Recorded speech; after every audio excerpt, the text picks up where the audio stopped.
He had dedicated his whole life to the sword. Everyone knew who the Phantom Sword was, and no one could win against him. In his final days, his rival asked him to one day take care of their old sect. The Phantom Swordsman wasn't keen on it at all, when suddenly, in the middle of the conversation, his friend was annihilated. An aura attack also came in his direction, but he blocked it. In front of him stood a being he had never seen before, with an inexplicable aura. The Phantom Swordsman had no chance. Cut in half in a second, how could demonic energy be so strong? The moment he asked this, the talisman his friend had given him shone, and that's how he took over the body of Manhwa, a talentless senior disciple of a famous sect, someone with 2 decades of life filled with pure shame, with skills still weaker than the majority of his juniors. An absolute fool, so foolish that he risked his own life to save someone and died. And that was how the Phantom Swordsman took over his body. Everyone here is still terrible. Their footwork is a mess. They move when they shouldn't, can't keep balance, and because of that, none of their attacks carry real force. After watching for a bit, the conclusion is obvious. No one here even understands the basics. But there is one exception, the instructor. His name is Mu Jin, and unlike the others, he's actually doing a decent job. He corrects mistakes properly, explains things clearly, and doesn't slack off. Turns out, he's the last disciple of the 2nd generation. So naturally, he ended up filling that role. And honestly, there was nothing wrong with that, at least until now. From above, Mu Jin ends the training session. As the disciples leave, murmurs spread. Apparently, he's been stricter lately. Then a girl notices the protagonist and asks if he's okay. He waves back casually, saying he's fine. But in her head, she can't shake the feeling that something about him feels different. Mu Jin walks down the stairs and greets Manhwa, apologizing for not greeting him earlier because he was busy with training. Manhwa says he understands. He knows how heavy that responsibility must have been, especially when it should have been his in the first place. Mu Jin bows, saying he's grateful for the opportunity. That's when Manhwa drops it. He says he'll be taking the role back. The nearby disciples freeze. The girl from earlier whispers to the others, asking if she heard that right. Even Ho realizes now his suspicions were correct. Manhwa really has changed. Mu Jin pushes back, saying Manhwa was the one who asked him to take over in the first place. Manhwa calmly replies, what's wrong with taking responsibility for his own duties again? Mu Jin snaps back. He says Mu Wei forced the role onto him because he lacked confidence. That's when Mu Wei laughs. He realizes it now. This guy isn't just helping out, he wants to become the main disciple, the one who can succeed the sect leader. And with most first-generation disciples busy rebuilding Manhwa, the fastest way to change the sect isn't through elders, it's through the 2nd generation. On top of that, there's the purple aura circulation technique, a technique only the sect leader and the main disciple can learn. Manhwa needs it, so he won't back down. Mu Jin gets frustrated. He brings up the invasion of the Palace of the Black Knight, says Manhwa disobeyed orders, stayed behind, and caused others to follow his lead, forcing the elders to intervene. Manhwa smiles, then admits it. He says Mu Jin is right, and that's exactly why he's taking responsibility now. Mu Jin yells, asking how anyone could trust him. Manhwa lowers his head, saying Mu Jin simply doesn't understand the situation. As he walks up the stairs, Mu Jin asks what he's misunderstanding. Manhwa stops. With a cold look, he asks since when did he need Mu Jin's approval. He's not asking for permission. He's informing him. Politely, Mu Jin's mind races. The man in front of him doesn't feel like the senior disciple he knows anymore. Unbothered, Manhwa announces he'll take over morning training starting tomorrow. Any complaints can be brought up after the session, and he advises Mu Jin not to take it personally. Mu Jin mutters that he feels like he's looking at a completely different person. Manhwa replies calmly, people change when they come close to death. The disciples whisper among themselves, trying to understand what just happened. Some realize Mu Jin isn't stopping him. Others decide they should talk to Manhwa directly. As night falls, 2 disciples approach his dorm. Manhwa senses them instantly. They ask to talk away from others. He grabs his wooden sword. The girl says they want him to take back what he said earlier. Mu Jin only stayed quiet to help him. Manhwa finds that interesting and asks if Mu Jin sent them. She says no. They came on their own.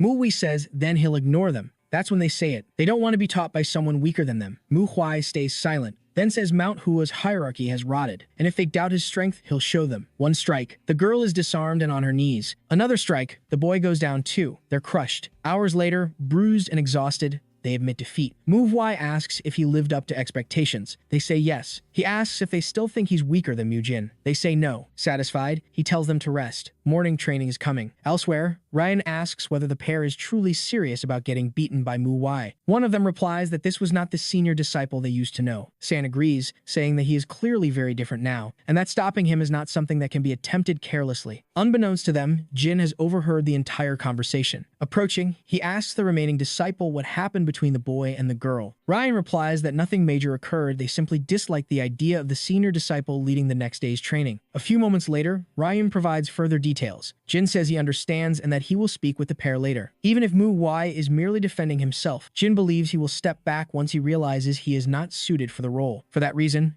Trying to remove him behind his back is not the best option. Surprise! Ryan insists they were only worried. Jin responds that he will handle the matter himself, then walks away, leaving Ryan feeling awkward. The next day, the protagonist stands before his new students. Determined to give an explanation for his change, he says that before they begin, there are a few things he needs to address. From below, Jin wonders whether ManhwaCapped had been hiding his abilities enough to injure San and Ho so severely, or if he received help from Chael. In either case, he concludes that the truth will reveal itself sooner or later. By the way, ManhwaCapped conducts the training, catching everyone off guard. He declares that they are far too weak. While there may be many reasons for someone to become strong, there is only one reason for weakness: a lack of fundamentals. That is why, from that moment on, they will train only the 6th dual sword combination technique in the mornings before moving on to more advanced techniques. Suddenly, someone interrupts. Everyone turns toward the voice. It is Ryan, angrily asking what is wrong with wanting to learn faster. Believing that no one else present can accomplish it, he declares that he will take on the challenge himself. His words leave the disciples speechless. Unbothered, ManhwaCapped remarks that everything here is a mess, cursing countless things under his breath. Calmly, he tells Ryan that if he has complaints, he should come up the stairs. Everyone is surprised both by the senior disciple's composure and by Ryan's reaction. Without hesitation, Ryan begins climbing the stairs. Once at the top, the young man says that he understands what ManhwaCapped means, but does not believe it is right to abandon their current training, especially under ManhwaCapped's leadership, which, as everyone knows, ManhwaCapped cuts him off, saying that he is well aware that everyone believes his martial arts skills are terrible, and he also knows the real reason Ryun stepped forward. He's here to prove exactly that. ManhwaCapped raises his voice and tells everyone to pay attention. From this moment on, he won't take a single step. He'll use only the 6th dual sword technique to block Ryun's attacks. No movement, no footwork. If Ryun manages to touch him with his sword or force him to move even once, ManhwaCapped will take back everything he said and step down from leading morning training. The disciples are stunned. Ryan asks if he isn't being too reckless, just because he beat Musan and Mu-ho. ManhwaCapped replies calmly. From what he saw, the two were seriously injured, and since Ryan insists on challenging him, Ryan charges forward without hesitation. Just like ManhwaCapped promised, he blocks the strike without taking a single step. Down below, the disciples freeze, mouths hanging open, as the clash continues. The sound of blades echoes non-stop. Ryan pushes himself harder and harder, pouring everything he has into the fight. One disciple recognizes the technique immediately. The concentrated wind sword technique, a high-speed style and Ryun's specialty among all second-generation disciples. Watching closely, Chael notices it too. Ryan is faster than before, but it doesn't matter. ManhwaCapped blocks every single strike with overwhelming ease. While defending, ManhwaCapped casually comments that Ryan is more troublesome than the other two. He actually has to use shoulder strength this time. Then he mocks him. Is that really all he's got? Ryan clenches his teeth. He admits it, he's frustrated, but this is his limit. He doesn't know what else to do. Someone in the crowd whispers if that's really the senior disciple they used to know. After all, he hasn't moved an inch. Mujin watches in disbelief, eyes wide. How is this even possible? Suddenly, it looks like Ryan lands a hit, but in his own thoughts, he realizes the truth. That wasn't a victory, it was confirmation. ManhwaCapped then explains calmly, it's not that he's strong, it's that when someone becomes obsessed with striking, their footwork collapses, and once that happens, the sword becomes meaningless. That's why, even while injured, he could block everything without moving. He tells Ryan he'll demonstrate what it means to swing a sword using the entire body, and then it happens. One blow. The strike is so clean, so overwhelming, that the entire training ground falls silent. From above, ManhwaCapped orders Mu-san and Mu-ho to carry Ryan to the infirmary. Then he turns to the others, tells them to stop staring, and raise their swords. The protagonist announces that morning training will now begin. Next, we see him correcting every small mistake his new students make. We're taken to the past when our boy asks Hyun why he chose Hwai as a disciple. The young man simply says Hwai is pretty average, but he's never seen him give up on anything. Dako asks if his friend chose the boy just for his determination. A bit sorrowful, Hyun says that talented disciples reach martial enlightenment on their own. But that's not the case for Hwai, and since shaping a martial master from an ordinary person is a mentor's duty, he chose the boy. Back in the present, our boy says he'd love to choose a few talented disciples, but now he's the senior disciple leading the second-generation disciples of Manhwa. So he can't leave anyone behind, even if doing so is far more frustrating than he expected. That's why, if he meets Hyun in the afterlife, the guy will owe him a really good drink. Even though deep down, he just wants to know how the young man is doing, since he always focused on improving himself rather than taking care of his friends. Trying to comfort himself, our boy concludes that Hyun must be fine since he rarely lost fights, and says it would be nice to see his friend again someday. After a few days, we learn that the proper training of the second-generation disciples is going smoothly, even though it's been a tough road as they had to start from scratch. Still, Hwai is sure that the plum blossoms will bloom through all the hardship. Walking through the Crimson Forest, he says he also has a long road ahead, since his first steps to change the Manhwa sect must begin with raising his own martial realm. The senses are one of the most important aspects in that process, because the sharper they are, the easier it becomes to notice small changes, something that helps a lot in martial arts training. And even though he felt nothing when he first opened his eyes in that body, now he's certain that someone is watching him. But not in a threatening way, just out of curiosity. Still, the protagonist can't quite tell who it is yet. That's something he intends to find out soon. After some time walking, Hwai reaches his destination. Inside the temple, we see Hyun Gak, who apparently knows the former owner of Dako's new body quite well. Bowing and greeting, our boy says he's there to study the secret techniques. Though intrigued, the man says it's fine. He only asks the boy to be careful and not overdo it, since he's still not fully healed. The protagonist says he'll be careful. Then Gak mentions he heard that one of his disciples was rude to the boy. Confused, our boy wonders who the man is talking about, since he beat up 3 different people, quickly deciding that it doesn't matter much. Just then, Hyun surprises him by apologizing, saying Musan only did what he believed was worth doing. With a smile, the man even says that in another time the boy would have faced much worse consequences. Without saying anything, the protagonist realizes that apparently he won't face any issues. He then says he simply did what he had to do as the senior disciple, so the man doesn't need to worry about anything. Shocked, Gak wonders if he really just heard those words come out of Hui's mouth, and if his eyes were always that sharp. In his thoughts, our boy wonders why the hell he's being stared at like that. Smiling, Gak says he's glad to know the young man is looking after his people, and that in that case, he's free to proceed. Watching the protagonist walk away, the man wonders how someone who lost his master can still be so full of determination. A few minutes later, we see the protagonist trying to figure out what the first steps are to raise his own martial realm, and what the hell a martial realm even is, since the definition he knows is wrong. We learn that life and death in the Jianghu aren't decided solely by the strength of martial arts. What really matters when it comes to survival is the ability to apply the martial arts you've learned, as well as quick and precise judgment and thinking. That's why a martial realm is the mastery of martial arts, along with the experience and wisdom that come with it. This was the definition of martial realm that Dako reached after endless training and contemplation. That's why the first steps to elevate one's realm begin with truly understanding martial arts. Sitting while reading, the protagonist wonders what martial arts belong to the Manhwa sect. But after thinking for a bit, he realizes he has no idea, since there are things he still isn't allowed to read, as they're restricted to prevent greedy disciples from skipping essential steps. Thinking about that, our boy concludes that Manhwa is on the more lost side.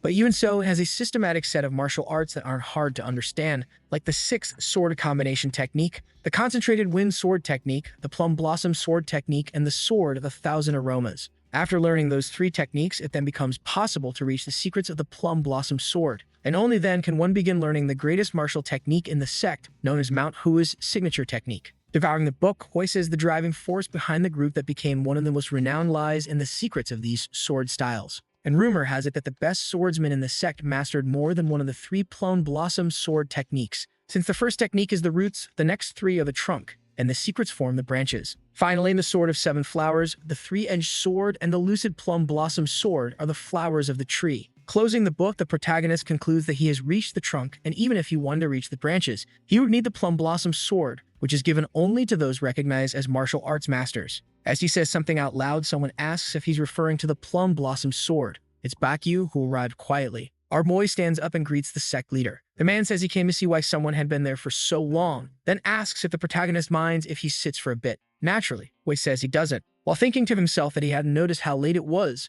and that Gak had lit candles for him. Intrigued, Yu asks if the young man really read all that. Our boy says yes. The man then says he's heard about the changes in the disciples' training and asks if he's the instructor. Once again, the protagonist confirms. Curious, the leader questions why he's focusing on the 6 sword combination technique. Thinking, the man recalls how Hui used to hesitate even with simple questions, but now he's doing things he never did before. Meanwhile, the protagonist starts to suspect that the man is probably there just to check how things are going after Hyun's death, and whether he's faking being okay. So it's better to give you the answer he wants. Before going straight to the point, the protagonist repeats the question, then states that he's doing what he's doing because the second-generation disciples started off on the wrong foot, and it would have been better if they had never started at all. Despite the leader's shocked expression, our boy thinks he must already know how terrible the disciples are, so he'll probably believe they think alike, which will work in his favor. The problem is that what he doesn't know is that he was thinking Hui's condition is far worse than he imagined. Confused, the leader wonders if the child in front of him is the same one he used to know, since Hui was very innocent and would never speak ill of anyone. With his head spinning, the man wonders if this change is due to everything that happened.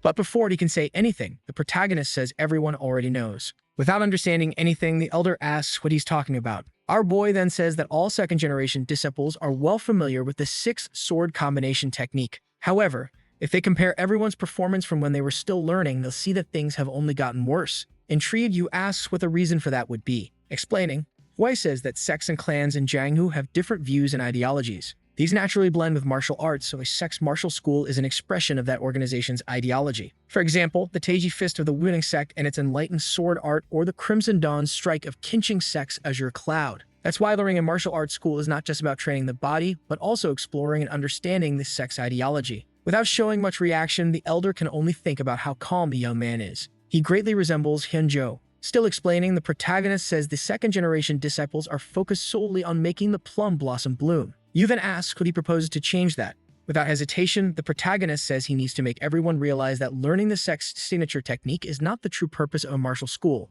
but rather to train endlessly in order to explore and understand the ideology and then apply it to daily life. That's why the plum blossom isn't exactly the end of everything. The elder's eyes widen as he realizes how much Kwai resembles the deceased disciple. Not in appearance, but in wisdom. Yu wonders if he's the only one who can see the talent in that child. Agreeing with everything the protagonist said, the man remarks that he thinks very deeply despite being so young. Hui then says he now intends to guide the disciples in training with the 6-sword combination technique. Baek says he has no doubt the boy will do well, but would like to know what path he intends to follow. The question catches our boy off guard. Thinking, he says that after studying the martial arts of ManhwaCapped sect, he realized they're all good. But he also found some things disappointing, like the fact that they prioritize being strong only for survival, or the fact that they don't use combat tactics or heavier, larger swords. Even trying to hold back, the protagonist concludes that he won't be able to, even if it shocks him. Out loud, he lies and simply says he doesn't want to walk a very grand path, because he intends to do the things his master wanted to do and take his place. After all, continuing on his master's path and surpassing him is a disciple's duty. Shocked, Yu says he understands, referring to seeing Hyun in Hawaii, which is not because of the boy's talent, but because of his will to follow his master's path. Thinking, he says that creating a new martial technique is no easy task. Still,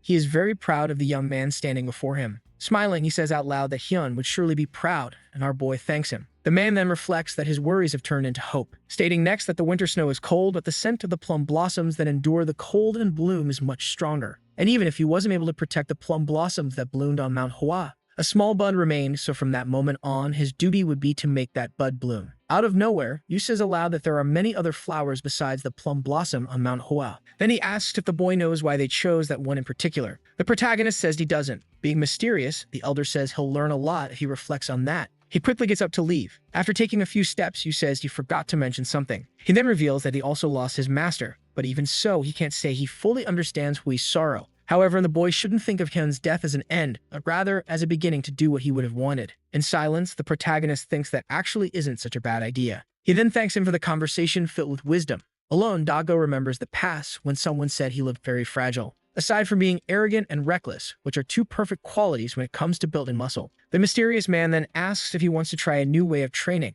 We return to the present moment, where in the morning the protagonist seems to be training in the way that man taught him. Thinking, he says he didn't expect his encounter with the Iron Fist King of the Mountain to be so useful, since he taught him a pretty rough but very effective training method that will show results in no time. Suddenly, someone yells and says it's time. Not understanding anything, our boy asks what the girl is talking about. With her eyes shining, the young woman says that the sect leader asked for him to come down the mountain. We see the Elder's Temple, where someone says the next edition is about the third-generation disciples. Yu, agreeing, says the problem is they didn't have time to select such disciples because of the Shaanxi massacre. One of the elders then says it would be interesting to accept some disciples from external sects to show that they are doing well. Neither agreeing nor disagreeing, another man asks if it wouldn't be better to send a disciple to check on the external sector of Shaanxi, since another unorthodox alliance or evil organization is probably trying to fill a power vacuum. We learn that external sects are located outside the martial halls created to teach the martial arts of Manhwa's sect. That's why the influence of an external sect comes from the fame and achievements of the main sect. In thought, Yu says it makes sense for the external sects to be more anxious after what happened. But first, they need to choose which disciple to send. Taking initiative, the leader says this matter can no longer be postponed. He then suggests that they send a second-generation disciple. Concerned, San says the outside world is still a mess. Yu then says that in that case, they can choose some of the most talented disciples, including Hui. Smiling, Jin says he likes the idea. But everyone is shocked that Yu mentioned the boy. San says he doesn't really like the idea of sending the young man, but the leader says he's changed a lot over the past month, and he's certain the boy will be fine. We're taken to the city of Posen, where the protagonist and 3 other disciples meet. Thinking, our boy says it's a small town, with nothing interesting except for the alcohol. Suddenly, the long-haired girl calls his attention to show him a chicken dish. Yes, apparently they've never eaten chicken that way. Jin then tells Muhwa not to forget that they're wearing the Manhwa sect's uniform while she drools. The girl says she got it, but quickly adds that now she smells lamb. Then she asks how they could not want such good food. Suddenly, someone bumps hard into Hua. Her big eyes widen in surprise.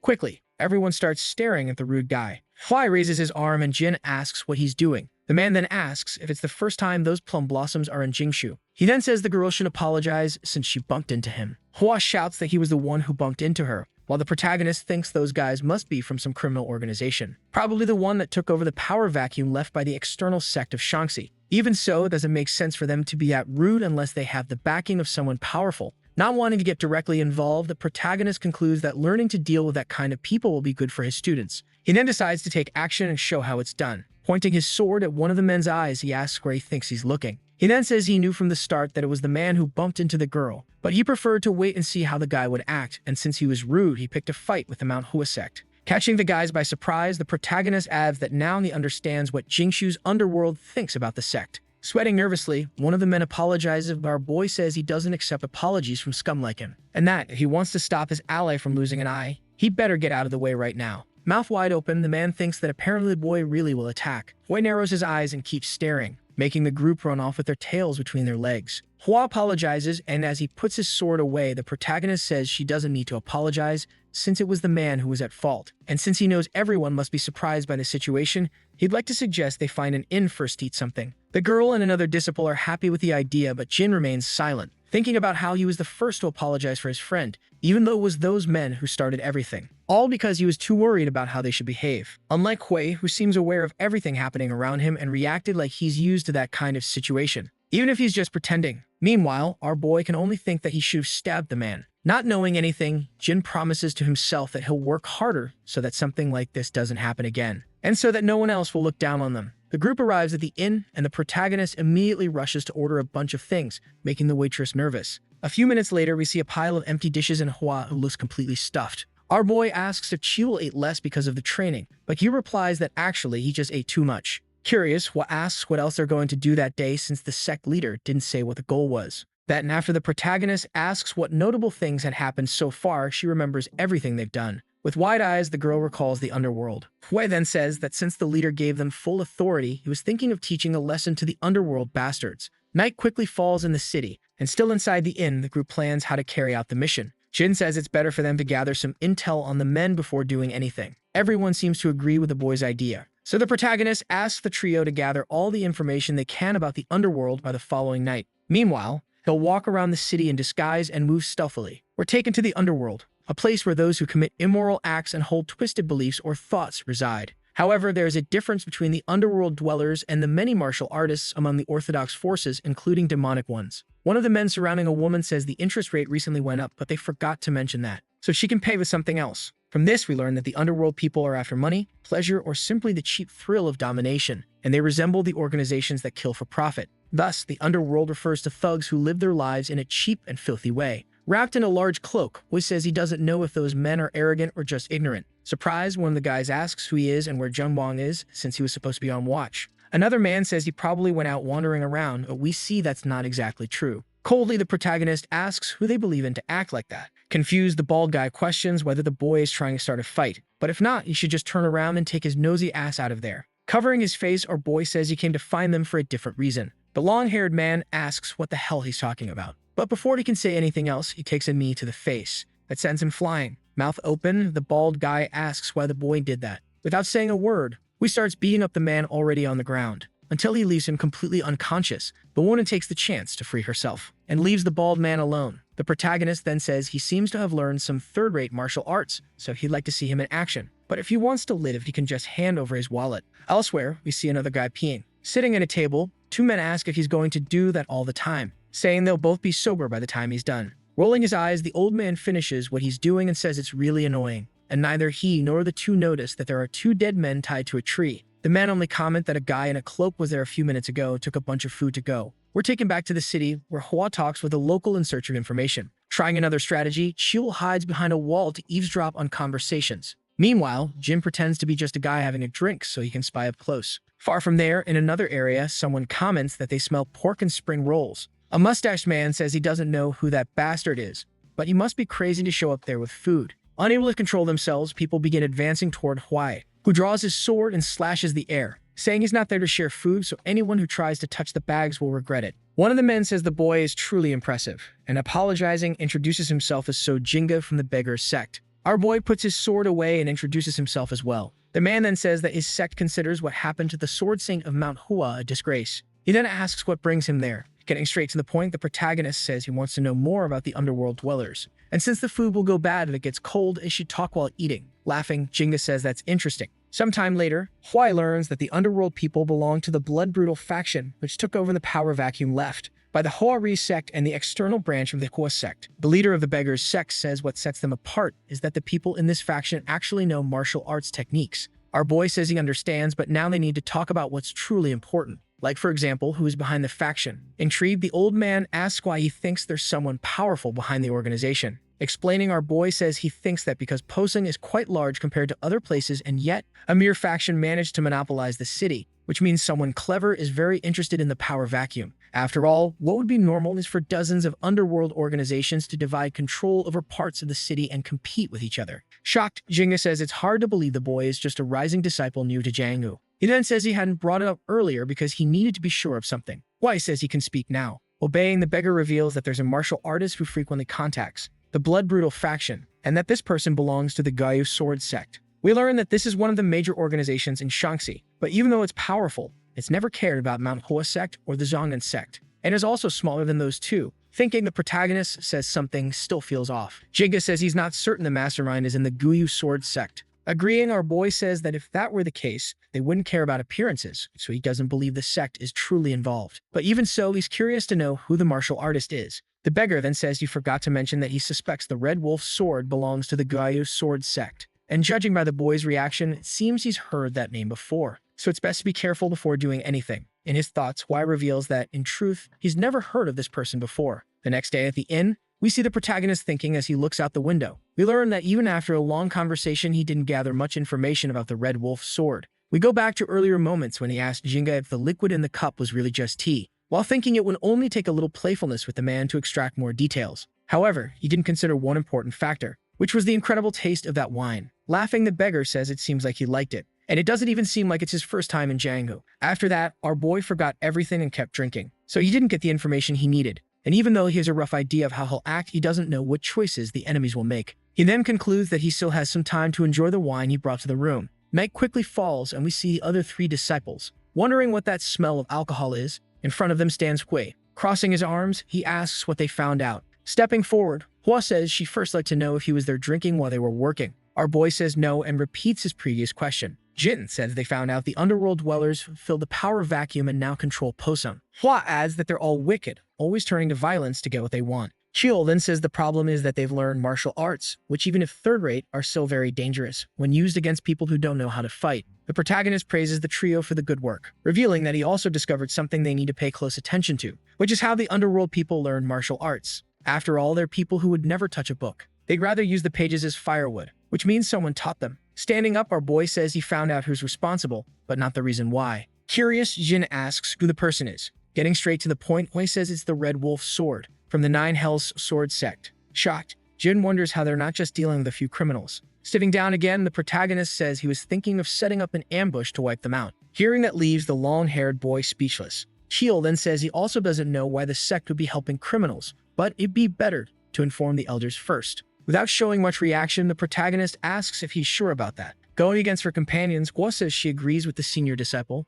since they need to face the problem head-on. Even though he disagrees, Jim remains silent, thinking they need to consider the current situation. Since Mount Hua is overwhelmed with recovering from the massacre, and entering another conflict could make things worse. Deciding to speak up, the boy says doing that is very dangerous, because it could start another war with the powerful sect. Hua says he understands his concern, but that none of that will happen, because that's not how the Nine Hells sword sect operates. After all, they would start a fight if they wanted to eliminate an organization, rather than doing everything in secret. And with Mount Hua's current state, they could invade and wipe them out at any moment. That's why he believes the criminals aren't truly connected to the sect, and even if they are, they won't start a war with Mount Hua. Jin tries to say something else, but our boy doesn't let him. Even so, the boy asks if the information he got is reliable. The protagonist says yes, because he spoke with people from the beggar's sect. With wide eyes, the disciple wonders if he really means the sect that accepts any beggar as a member, being the largest organization in terms of numbers, that uses its numerical advantage to obtain food and information, and also knows martial arts, which means any information that comes from them is trustworthy. Heading toward their destination, Jin concludes that he's worrying for nothing since Wade promised he'd try to resolve things peacefully. Our boy tells everyone to get ready, while thinking that he can't show he's anxious or he'll become a burden, so it's better to go all in.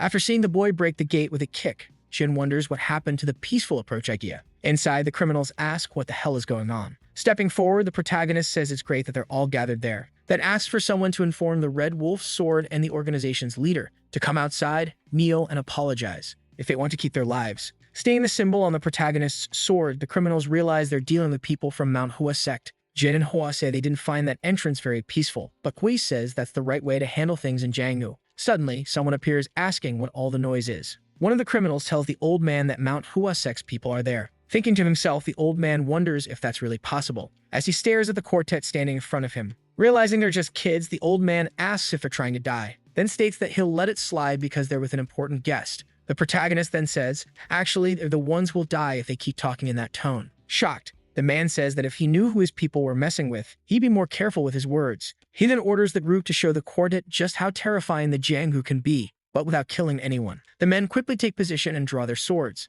However, something catches Hwa's attention. Up ahead, the young woman sees what appears to be an injured couple, with the man holding the woman in his arms. That's the final straw for the disciple, who charges in without a second thought to try to save those poor people. We see that the man severely wounded is no longer breathing, but the woman still has her eyes closed. The rest of the disciples immediately rush over to Hwa, because two criminals are about to attack her. Showing she's not weak, the girl unleashes her bamboo leaf hand technique, which sends the enemies flying. Approaching, Jin says she can't just run off like that. Shouting, Hwa says they need to get those people to a doctor. Standing up, one of the men asks who said she could do that. He then states that even though they're from Manhwa, there are still few of them. Just one coordinated attack would be enough to defeat them. The shouting draws the attention of the gang leader. Thinking to himself, the protagonist concludes that the girl had been hiding her true strength during training. He then orders Hwa to pick up her sword and wipe the floor with everyone there, instead of using the weapon as decoration. Meanwhile, the leader of the criminals wonders why the boy didn't run in to help like the others. He concludes that the boy must be confident so he won't dare face him alone, but will help the others so they can all fight together. Hwa says that even though the man ran in, he wasn't really the one he wanted. However, since it's his student's first time in Jianghu, it means no one here knows anything, much less that criminals fight dirty and spit on their opponents, since winning is all that matters. But this time, there's no one to protect them, which means the trio will have to learn that life and death in Jianghu aren't decided purely by martial cultivation. Without moving a muscle, our boy reveals that this is nothing more than one of his lessons. He then notices that things seem to be different for Chio. We see the boy stop an opponent with just one hand and leave another one visibly shaken. Even so, the bald man decides to attack with his sword, but he's blocked too, and after taking the hit, falls completely unconscious to the ground. Kill gives a dark glare to the criminal who was watching the fight. Suddenly, the gang leader charges toward Hwa, saying that apparently he's the easiest opponent, so he'll take care of him first. Unluckily for him, with a single strike, our boy slams half his body into a hole in the ground. Shocked, the other criminals say the leader is down, and start asking what they're supposed to do now. Suddenly, someone says all they have to do is pick another leader, anyone who can kill the ManhwaCapped brats. Our quartet realizes that this is the man known as the Red Wolf Sword. Mocking, the protagonist says he was wondering when the pretty boy would show up. Surprised, the old man asks if the boy knows him, then says that being recognized by a young Manhwa disciple is an honor.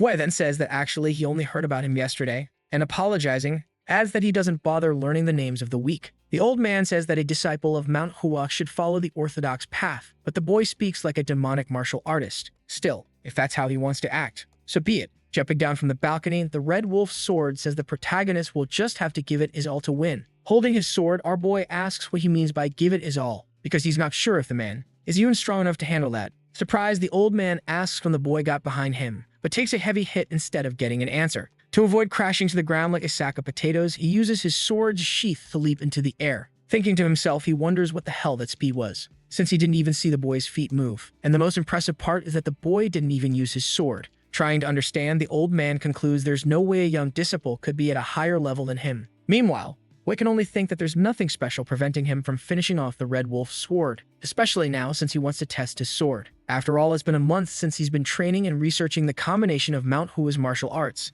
Even though there's been no one who could assess his progress and performance, that's why the old man in front of him becomes so valuable. Because even if he's not strong enough, he's still something. Without hesitation, the white-haired man charges forward, but the protagonist dodges like it's the easiest thing in the world. And after ducking to avoid another strike, he takes the opportunity to counter using the bamboo leaf hand, which sends the man flying as he keeps charging ahead. After closing the distance, our boy delivers another blow, leaving his opponent completely stunned. Trying to regain balance, the man wonders how the boy read his movements. He then concludes that that's why he couldn't keep up with the young man's actions, which means that maybe they really are on different levels, whether he wants to admit or not. Raising his sword, the old man says he acknowledges that the boy is not just some talented youngster and apologizes for having underestimated him, stating right after that now he will go all out. Our boy remains still as his opponent approaches. Stopping midway, the man launches an attack that shows why he's known as the Red Wolf Sword. Seeing what's happening, the trio of disciples becomes worried for why. But with a single strike of his sword, our boy makes the Great Wolf vanish. He then states that the technique the man used is fierce, but has many openings. And judging by the way he used it, he hasn't even learned the second half. Stammering, the old man asks how the young one knows that technique. But it seems to be too late, as Hua is already closing like a flash, forcing him to stretch himself thin trying to defend. Even though he's confused, the man is sure he blocked the attack, but quickly realizes the boy used the illusory sword technique, that being his last thought, before strawberry juice goes flying, leaving the criminals in disbelief. However, we find out the protagonist didn't kill his opponent, he only cut his hair and cheek. With wide eyes, the man tries to understand why he spared him, and why he hadn't used his sword from the beginning. Even so, he decides those things no longer matter, because now he must figure out how the boy can be so strong and so young at the same time, and so talented. Even more than him despite being older. Angry, the Red Wolf Sword orders Quinn not to look down on him, because he's dealing with a martial artist from the Nine Hells Sword sect. Other wolves appear and charge toward the protagonist, who quickly counters with his sword to defend himself, then strikes at the old man across the battlefield. Everyone stops to witness the scene, as the white-haired man loses balance and screams, thinking he was already training when the boy was born and continued practicing to be acknowledged for his martial arts. But now the young one has shattered his years of effort like they were nothing. Charging forward in fury, the man yells, asking why his efforts aren't recognized by Hua, but takes another slash and doesn't get an answer. After several minutes with his head stuck in a hole, the leader of the criminals finally regains consciousness. Terrified, he starts coughing, then asks what the hell happened. Looking ahead, he sees the Red Wolf Sword screaming, before being struck directly in the neck. Wounded, the man can only express shock. On the ground, the old man thinks that nothing is as unfair as talent, because all of his efforts became a victim of a boy's talent, who surely trained only a few hours a day. Unlike him, a martial artist from the Nine Hells Sword sect, Hua watches confused as his opponent laughs and rambles. The old man then says the boy must be used to getting attention, and that defeating him will only make him more well-known. So he should enjoy it while it lasts, since in the end he'll die just like him, because the sect will come after whoever is responsible for his death. The protagonist mocks him, saying that for someone on the verge of death, he sure talks a lot,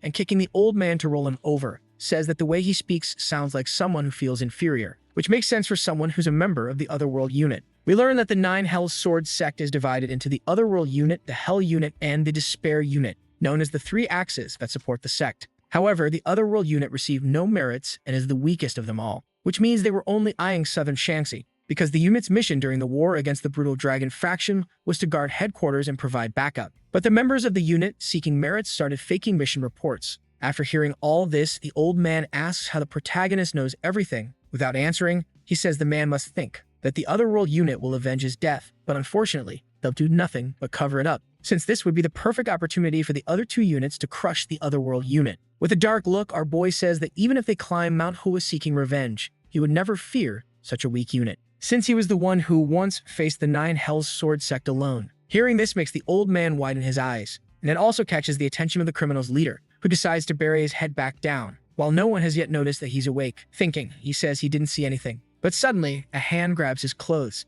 It's Hua, who effortlessly lifts the man, then asks why the hell he was still lying down instead of handling things. Frightened, the gang leader says he'll do whatever he's told. A few minutes later, inside the criminal's house, the protagonist and the other disciples read the notebooks containing records of the gang's activities. With everyone subdued, he asks if that's really all they do. The leader says yes. Our boy then says that from that moment on, the stolen money will be returned to its rightful owners. And, in addition, they must get rid of the gambling den that very night, even if they're scared. The man with the big forehead says doing all that in one night will be kind of hard. But upon seeing the expression on Hui's face, he simply says they'll figure it out. The protagonist says he's actually wrong about one thing, because the reason he didn't kill them all isn't mercy, but rather so the victims have someone to take their anger out on, since the sin they committed is heavier than death itself. Therefore, they'll all have to live serving those they harmed for the rest of their lives. With the instructions given, Hua says that except for the faction leader, the others may lead to carry out their tasks. Curious, Hua asks what our boy is going to do while the others watch over the criminals.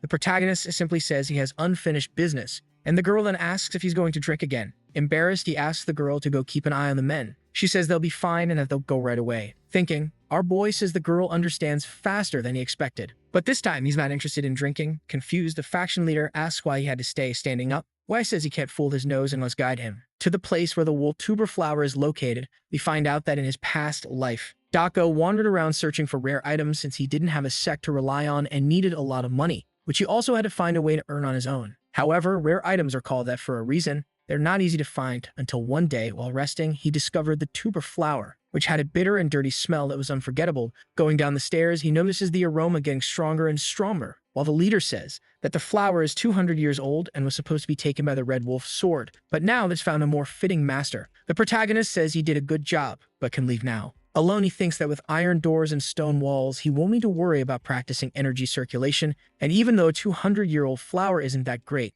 it doesn't change the fact that it's very valuable. Opening a small box, Hui says it's time to enjoy a 200-year walk. But upon a closer look, he realizes the wolf flower is much bigger than he imagined, which means it must be at least 400 years old. Holding the flower in his hand, he says he never imagined finding it so easily. And since it doesn't feel right to consume it all alone, he'll share the next item he finds. Sometime later, still at the criminal's house, something catches the gang leader's attention, who gets up from the table to see what's going on through the window. Suddenly, a pair of boots appears through the dust, and we see that it's Hui, a param in training. Confused, the man runs to the boy and says he heard a very loud noise. Playing it off, the protagonist says it was nothing important, then asks if he's checking the book carefully. The man says yes, and that he was on that task just a few minutes ago. Leaving, Wei says he'll check later to make sure all the money was returned properly. After bowing and with the protagonist walking away, the man says he really is a damn bastard. Besides being a liar, since he said the noise wasn't important, even though he destroyed a building. Thinking, the man wonders what the wolf flower did to the boy to make that happen. Still in the same night, we see the criminals wielding sledgehammers,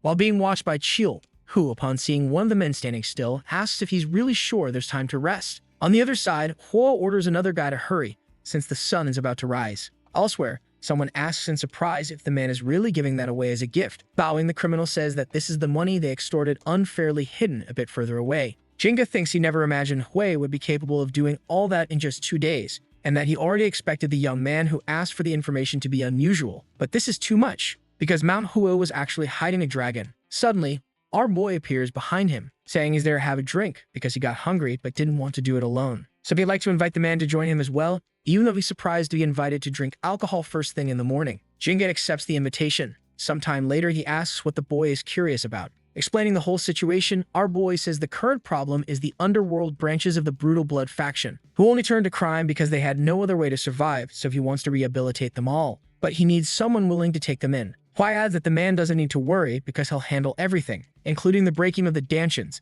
The leader of the beggar faction says the boy never stops surprising him, and that he knows some merchants who can take care of the underworld folks, and besides that, he'll keep an eye on things. Our boy thanks him, but the man says he's the one who should be thankful for being invited to help civilians. Changing the subject, Jinga asks how long Hui will stay in Posum. He says about 3 days. Curious, the man asks if he's planning to deal with the fortresses around the city. The protagonist says maybe later that same night. We see the city is quite lively. The inn, our boy offers drinks to his students and praises them for a job well done. Surprised, Jin asks what that is. Hui then says he prepared bamboo leaf liquor to congratulate everyone. The boy says they don't drink, but the protagonist says that actually it's allowed when there's something to celebrate. And since many new disciples tend to die during their first real incident, they should celebrate the fact that they're still alive, especially after fighting people who had the intent to kill, unlike them, who, from that moment on, must always remember that life and death aren't decided by one's level in martial arts, so they don't end up having a tragic end like many rookies who ignore that fact. Smiling, the protagonist says now it's time to drink. Jin asks if that wasn't also his first incident. Lying, our boy says it was.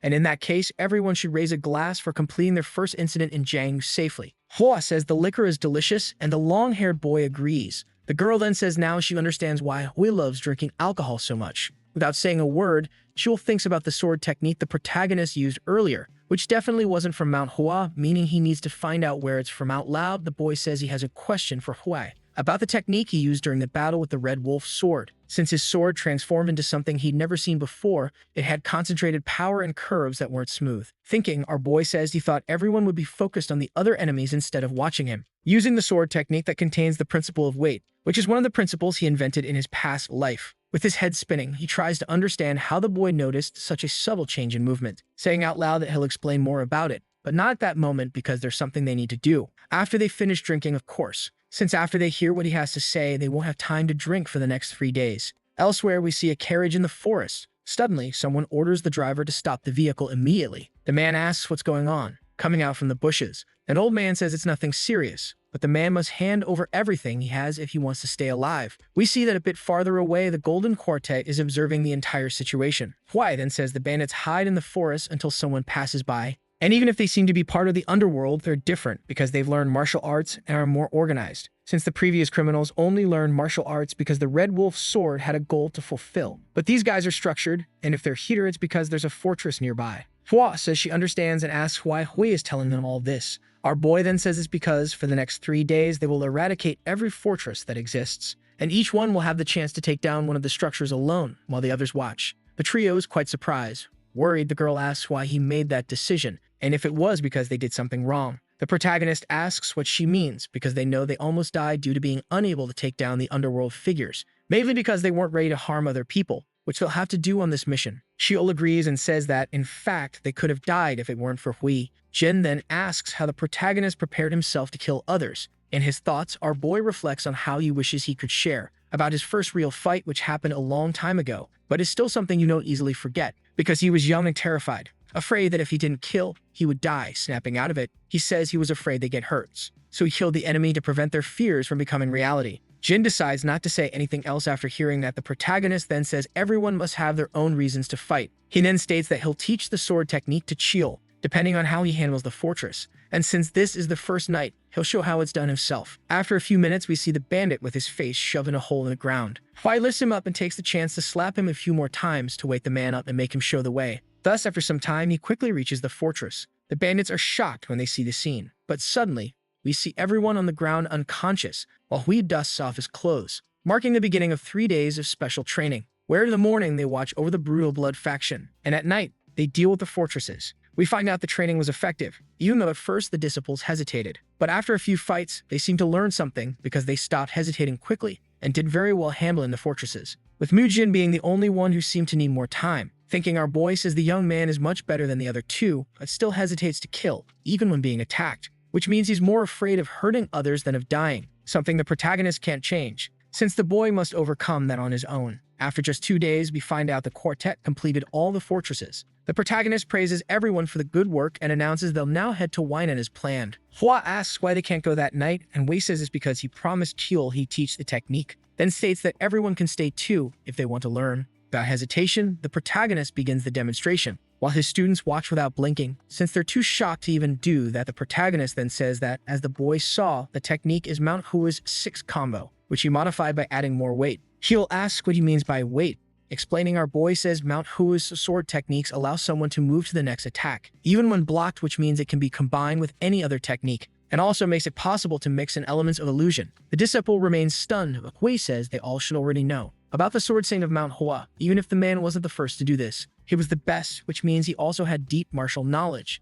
to the point that maybe the flamboyant shift and the plum blossom were combinations of the 6th sword, which differ based on the amount of weight applied. That's why Mount Hua's techniques are incomplete. They don't study the sword's weight deeply enough, and learning a new technique that was never finished when one already has a solid foundation can be foolish, something Kyunjo knew and practiced in secret, since an incomplete technique could end up causing chaos. After all this beautiful explanation, Hui asks Cheol if that was the technique he wanted to learn. After a few minutes in silence, the boy lifts his head and says yes, then asks him to teach him. We find out that Cheol's training continued throughout the entire night until dawn. Exhausted, Hua wonders how much longer she'll have to keep watch, then calls Jin's attention to suggest they run off from there, focus on the training. Hui says the boy has been wielding the sword using the principle of illusion, instead of focusing on the principle of weight and the difference in how to use the sword. Sweating, Cheol says he understands. In the background, we see the two who were on watch have already taken off, deciding to go check on the underworld folks and get some rest, or taken to the city, where an irritated man tells another to walk faster, because at that pace they won't be able to accomplish anything. Looking around, Juan notices there are no problems to handle, concluding that, in fact, the underworld people just needed a chance to change their lives. However, she then thinks maybe they're only behaving because they know they're being watched, by her and by Mu Jin, who is elsewhere. Even so, the girl decides to stop worrying and get some rest, since she worked hard these past few days. Suddenly, someone calls her attention. Startled, she strikes a combat pose while drawing her sword, but to her complete surprise, she comes face to face with the woman who was injured in the brutal Blood Faction's building. The woman apologizes for scaring her, firmly holding the hand of a little girl. Then, she asks her younger sister, Yum Yum, to say hi. Embarrassed, Hua asks how the woman is doing. Without answering, the woman thanks her for saving her brother, bringing tears to the disciples' eyes. The woman then says her wounds healed quickly, and that thanks to the young lady, they were able to hold their father's funeral. Wiping her eyes, the girl asks what she means by father, recalling briefly the man who was dead when she arrived. Hua apologizes for not arriving in time and says she hopes he rests in peace. The woman says she doesn't need to apologize because they're truly grateful. Suddenly, Young starts stammering something with her cute little voice, then says that one day she'll become an impressive knight. Hearing that breaks Hua's heart and she can't hold back the tears. Not understanding, the woman asks why the young lady is crying. But the disciple says that surely the little girl will become a very strong warrior, even stronger than her. The woman asks if Hua is feeling any pain since she's crying, but she says that's not it. The day quickly passes, giving way to night. Somewhere indoors, Mujin doesn't seem to be doing very well, judging by the expression on his face. We move to the next day where Hua, sweating, roasts her head under the sun. Shouting, she asks why Hui is walking so fast. Our boy says that, actually, she's the one who got too relaxed after resting for a day, which means she didn't train properly. The girl simply says they should have left earlier instead of resting like he ordered. After getting a sharp look, the disciple realizes she said too much. Breaking the tense mood, Jin says he was surprised to see that the underworld people in Posen are doing well. Furious, the protagonist says what they really need to worry about is that weak mindset they have, showing that Jin's strategy to change the subject has failed. Suddenly, Hua says she misses Yang, who is the younger sister of a girl she saved during the brutal blood attack. Excited, Hua says the little one said she wants to become an amazing knight fighter like her when she grows up. Mocking, our boy says it's the first time he's ever cared about a kid's future. And when the girl tries to talk back, he tells her to shut up, because they finally arrived in Weinan, thankfully before sunset. Jin then says there's an external sect of Manhwa in the city called the Fresh Flower Sect. Hua says that, in that case, they should head there for dinner. Quickly, the quartet arrives at the sect's headquarters and come across a group of boys, beating mercilessly on another gray-haired boy. One of the boys punches the one being held right in the stomach, but as he raises his arm to land the next blow, he's stopped by someone's hand, grabbing the boy's wrist. Hua says that a little kid is hitting someone using a lot of internal energy. The boy looks to the side and realizes there's more than one adult there. The boy who was getting beaten quickly realizes that group is part of the original Manhwa sect. Our boy continues and says that kind of blow could be enough to kill a child who hasn't learned martial arts. And casting a dark look, he states that the boy must be aware of that to be punching like that. She must be sure of it, since she's attacking with her own fists. The girl gets irritated by that statement. To him, even at a young age, that boy seems arrogant, and maybe that's his parents' fault. That's why he's not to blame for his actions, since he was influenced from the outside. She keeps staring at him with determination. The protagonist is impressed by that. The way the girl looks at him is dangerous. Many people commit crimes because of that. He says the girl seems to be part of an unorthodox group, and her sect may have influenced her to act that way.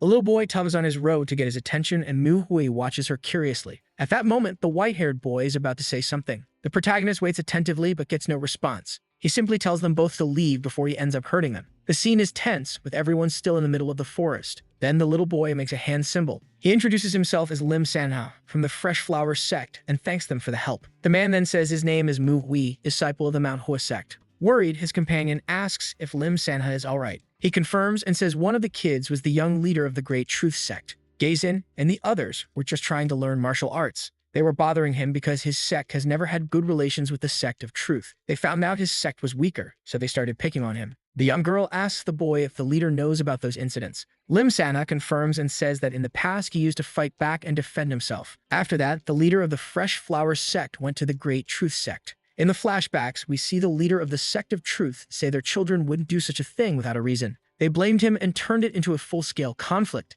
However, they didn't want any more fighting, so the leader of the Fresh Flower sect backed down. If that war reignites, everything will collapse, and Mu Hui says he understands his reasons. He says he now understands why the boy lets those children harass him. Meanwhile, the young girl finds it outrageous that the external sect of Manhwa is being treated like that. But to the protagonist, everything happens for a reason, and they should listen to the leader. At the religious site, all the members observe the disciples' arrival, impressed. The group enters the place with determination. Mu Hui notices they all have white cherry blossoms embroidered on their clothing. The members await their introduction. The group makes the symbol of their sect and expresses gratitude for the opportunity to be there. The leader introduces himself as Lim Maguk. He says everyone has heard the story about them defeating the dragon faction in a single night, but the protagonist thinks that's an exaggeration. Lim Maguk realizes it was his son who brought them there, and thanks him for the good work. He then invites the group inside. They are directed to the main hall. Inside, they sit at a table. Everyone compliments the coffee there, but Lim Maguk remains modest. Thoughtfully, the leader fondly remembers Mount Hua. The protagonist says that even though they're tired, they must resolve an issue,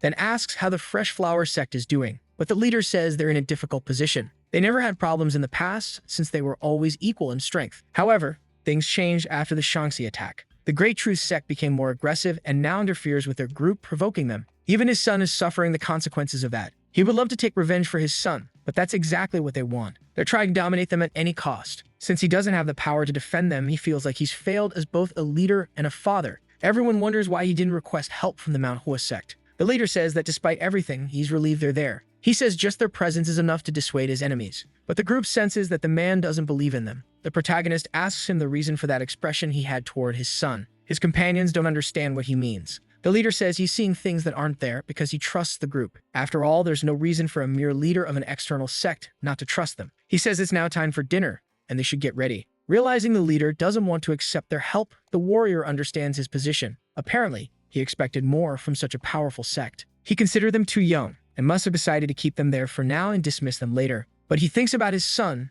and all the other members who've had to endure so much discomfort. In his memories, the man says he feels bad for them. It seems that at that moment, he was the one acting like a child. He remembers how observant the protagonist is, and still during the meeting, the warrior says they will take care of dinner themselves. His companion considers that attitude quite rude. The leader then asks why they reject his goodwill. The protagonist argues that he can't demand anything from them, since they didn't help before. The man is quite surprised by that. The girl wonders what she just heard. She recalls when the protagonist decided to spare her life. In a flashback, when his companions questioned his methods, he said that setting an ambush was their way of acting. In the present moment, the young woman realizes that man is different from the one she met. She wonders what is happening to him. In the forest, the girl says her senior is acting very strange. Something must have happened, and she wants to know what everyone in the group waits for some kind of explanation. Then the protagonist decides to tell him. His companion doesn't understand the situation. The warrior says it's all very strange and questions the attitude of the sect's children toward them. One of those kids is his successor, so he's not that innocent. But there must be a reason. Why would the sect of truth back down because of them?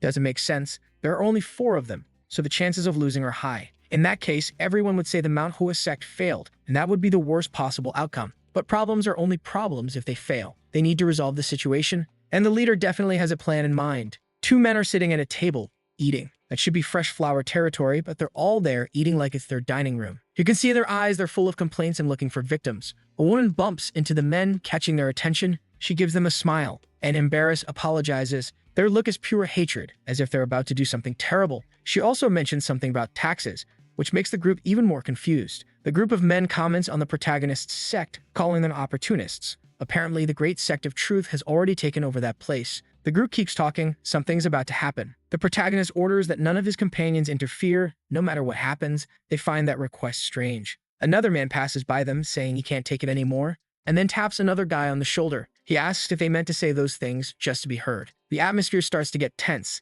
Then the rival group begins to provoke them, and the sex group shows no fear. The man says he's drinking too much and orders him to stop immediately. But the man continues, saying they're strutting around arrogantly. He calls them a bunch of damned demonic bastards, keeps provoking him, but the man suddenly pulls his chair hard, causing him to fall to the ground, then threatens him, saying that's what happens when someone insults the sect of truth. That's when the sect's leader decides to act. This draws the attention of the man who was attacking. Not only his attention, but that of everyone around. One of them wonders who that person is, but before he can even realize, the young warrior reacts quickly and delivers a strong kick to him. He doesn't just attack that man, but everyone around him. The man asks what's going on. He suddenly can't move anymore. That's exactly what the leader wants to know. But the warrior only wants to know how someone with not even a drop of martial skill dares to wield a sword, especially since he always thought there were differences between orthodox and unorthodox alliances. He asks what the man was planning to do with that sword. Embarrassed, the rival says he only used it to scare him. The leader then takes the sword from him, saying that if he was going to use it to intimidate a weak person,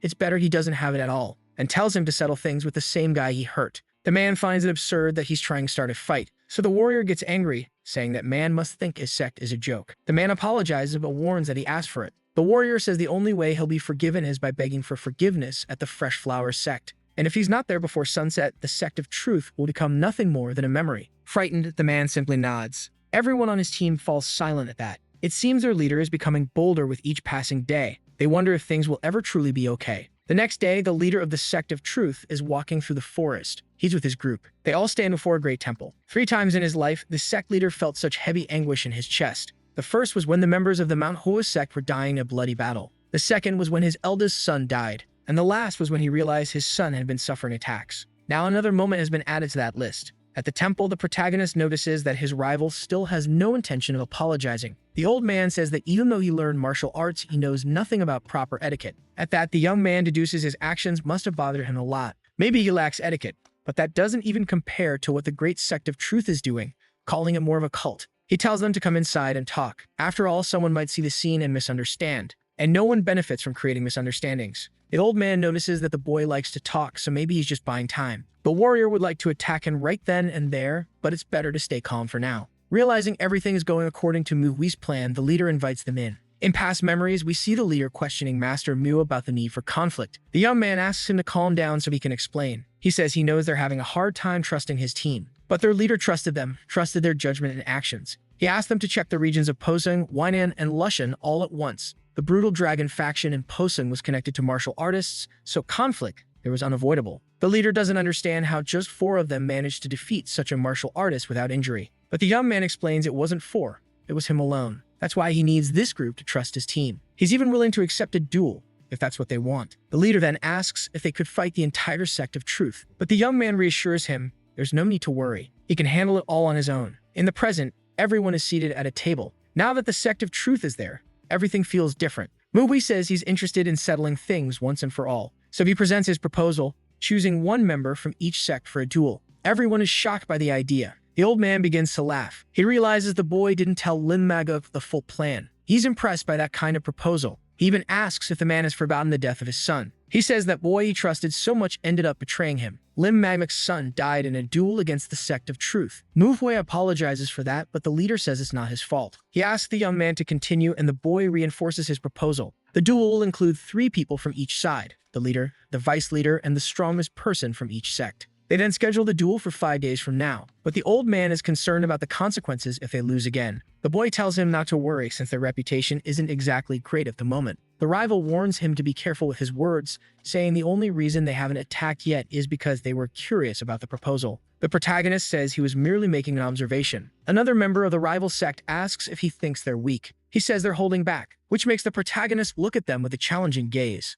Then the old man stands and says they'll return in 5 days. He also says he hopes it will be a fair duel and that no one dies. The leader is deep in thought about it. The leader of that sect has probably become stronger than him over time. He tells the protagonist they'll seek someone specialized to fight him. The young man simply confirms. Although he trusts him, the leader asks if everything is truly alright. He's going to put all his faith in the young man. Now they head to the training hall. The protagonist comments that he should imagine himself as a dead man over the next few days. During training, everyone is alarmed. The girl asks if senior brother is okay, but no one really knows. He's training like crazy, giving it everything he's got. A member of the team is doing their best to support him. That guy is phenomenal, and without a doubt, that's a demon. The leader continues his training all day long. The boy helping him has his sword in hand. If the leader lowers himself any further, he'll get hurt. He asks him to hang on just a bit more because the training is almost over. Meanwhile, the leader's son is deep in thought. Even if Manhwa helps him, he won't become that strong in such a short time. Suddenly, something catches his attention. The protagonist stands before the boy and says the kid is right about that. It really isn't possible to get strong in such a short time. However, everything changes when it comes to gaining experience. So he decides to ask Sana something. He wants to know if he's using his martial arts well, and the boy confirms. Then he asks the boy to imitate him. Sana doesn't quite understand. With that, the protagonist uses his strength against the trunk of a tree. The small child is impressed by the demonstration. The man says the boy has enough internal energy to do that sort of thing. Now he wants to see it with his own eyes. If he succeeds, great. If not, he'll keep trying until he does. Time passes, until the day begins to draw to a close. The protagonist is proud of the boy for giving his all. Now they'll train again the next day. But Senhut is exhausted, lying on the ground with sore hands. It concludes that this man really is a demon. He won't even get any rest as the day is already beginning to break. Now it's the second day of training, and they're going to train together. Yesterday, father and son learned how to use their bodies. The leader's body improved a lot from the training and recovered quickly. Yesterday's training was essential for today's. Now they will learn how to find their stances, and Manhwa will show them how. He asks his assistants to take their positions. Manhwa is going to fight all of them. The girl will be the first. She charges at him with everything she's got, but the boy easily dodges her sword and quickly lands a kick on the young woman, who falls hard backward. Then the second assistant steps in, but the warrior continues to defend and counterattack. He's incredibly fast and agile. Though it seems dangerous, Sana's father decides to just watch for now. He wonders what Manhwa is trying to show them. In the fight, the protagonist defeats the girl, then dodges and goes back to fighting the second assistant. The boy's sword has more weight now, but it's still not enough. He continues sparring with his teammate, but eventually that one also loses. In the end, he tells his teammates where they went wrong and what they need to improve. That's how both will train until the duel, but the leader doesn't quite understand. To him, it all seemed too wild for a simple training session. But he notices something different. The warrior says that the best way to improve in a short time is to gain more life and death experiences. That's the only way they'll be able to defend themselves from even weak opponents. Now this will be a real fight, and their goal will be to kill him. Lim Sanha is paying close attention, and his father shows concern for him. But the boy is determined to give his best in the fight. If he's going to do it, then it must be done right. So he charges at Mu Huai, but the boy is able to counter with ease. Lim Sanha is sent flying backward. His father watches the scene, and before he realizes it, Mu Hui's sword passes terrifyingly close to his face. The fight is serious, and the leader jumps back. He asks if his son is okay. The boy says it hurt to be hit, but it was no big deal. Behind them, the warrior asks if they're planning to just stand there chatting. They should fight like it's a real battle. He and the boy won't survive if they don't. The leader returns to the fight. With his sword and strength, he gives it everything he's got. But the warrior Mu Hui still manages to hit him with ease. Then he lands a strong punch to the man's face. According to him, in that battle alone, the leader has already died 314 times. The man realizes he can feel his opponent's movements even with his eyes closed. Using that kind of ability shouldn't be hard for him. Yet even so, he can't dodge properly. The leader argues that it's because the boy's attacks are just too fast. He didn't even use his internal energy at that moment, though it seemed like it. The warrior simply asks him not to try to shift his responsibilities onto someone else. Then they return to fighting once again. The leader grows ever more determined. He charges full force toward Mu Huai, but that also proves useless. Until the day turns to dusk and the man lies on the ground, utterly exhausted. But Mu Hui shows no mercy and calls him to fight again. This time, however, it is the young boy who approaches him. The man advances too, but once more, the protagonist defeats him. And so they continue training without stopping, throughout the night, without pause. The next day, two men are seated at a table, drinking tea. One of them says that a rising lotus sword should be enough for the battle. The leader of that sect plans to humiliate them all on the day of the duel. The man in front of him will play the role of humiliating them. According to the strange man, it would be a miracle if he doesn't end up paralyzed. He also worries about the consequences after a death, but the leader reassures him, rumors are just rumors. Even if only Manhwa stands against them, it won't be a problem. The leader says he knows how to handle it on his own. The man in front of him wonders how someone weaker than him can be so arrogant. He questions whether the man is blinded by greed or has always been that way. Everyone followed the order and left the meeting room, but nothing takes Mu Hui's mind off the feeling that he is about to uncover what Kang is hiding. The young man remains thoughtful as he realizes there is something more important. The training of his group must proceed as planned, so everyone is in position in the courtyard, ready to begin. He confesses to Mu Hua that he feels bad for not having supervised for training lately. Now he intends to train them like dogs. Mu Chiol is so eager to debut his sword that he attacks without thinking, hurling the weapon at his friend and trainer. The massive sword cuts through the wind swiftly toward Mu Huai, but he reacts quickly and blocks the attack. The young man realizes, just as he predicted, that the large sword has made his moves stronger and heavier. But with one lightning-fast motion, he corners the warrior and places his blade right at his neck, explaining that the weapon's weight has also made him slower and that a single mistake could cost him his life. As he speaks, Mu Hui catches something in his peripheral vision. He then dodges Mu Hua's attack, realizing that he had actually dodged his scabbard. This is a distraction tactic that forces the enemy to waste their reflex on an object that can't cause harm, only to follow up with a real attack, a feat that throws off the opponent while the sword follows from the opposite direction. Still avoiding the use of her sword, she kicks the master's leg and maintains her advantage, gradually weakening him. Surprised by his defense, the young woman tries to understand what went wrong. Mu Huai explains that although clever, doesn't work so well, because it's too obvious a trick, something an experienced fighter would spot. With that, he strikes her without mercy in a swift move. She escapes and dashes away like a blur. Her senses are sharp, and she watches Mu Huai approach from afar like a demon. Recognizing her natural talent, he thinks he can help her better harness that advantage. Taking distance, she gathers herself, still flustered. Mu Huai yells in anger that she almost died, and barely finishes her complaint when the master appears behind her, sword against her neck,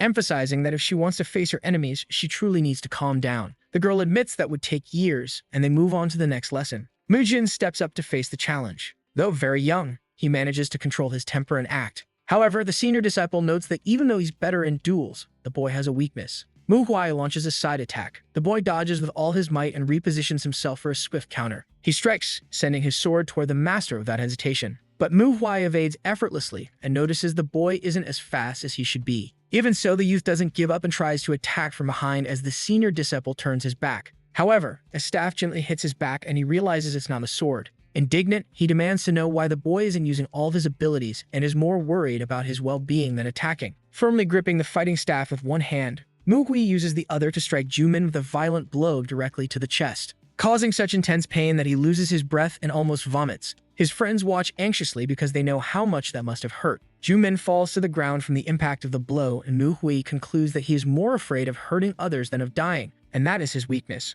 The young man writhes in pain while his master reflects that this might not be a problem now, but it will be when he faces a real opponent. When Jumin needs to give his all for himself and for others, he won't be able to act if he gives in to his emotions, and that will put everyone at risk. Concerned about the situation, they all know that if things continue like this, he may have to ask the young man to leave the group. At last, they finish the day's training, and Mu-hui emphasizes that they are all aware of their own weaknesses. There is no shortcut to improving overnight. The fastest path is to train without stopping. He concludes by saying that if they understand that, they should practice like there's no tomorrow, because the only way to overcome a problem is by facing it. Jumin listens carefully and reflects, but remains on the ground, feeling like a failure. At that moment, night falls in Lushan. The moonlight reflects on the pale gleam of the blade. Mu-hui sweats as he exercises his body in strength training. Someone surprises him by asking if he's decided to train late into the night. That person is the leader, Kang Bo-yum. The man admits to being impressed since many people neglect strength training and says Mu-hui reminds him of the Iron Mountain Fist King. They face each other in the courtyard, and the young man says he can leave if the leader wants the space for his own training. After all, what is he doing there if not to train?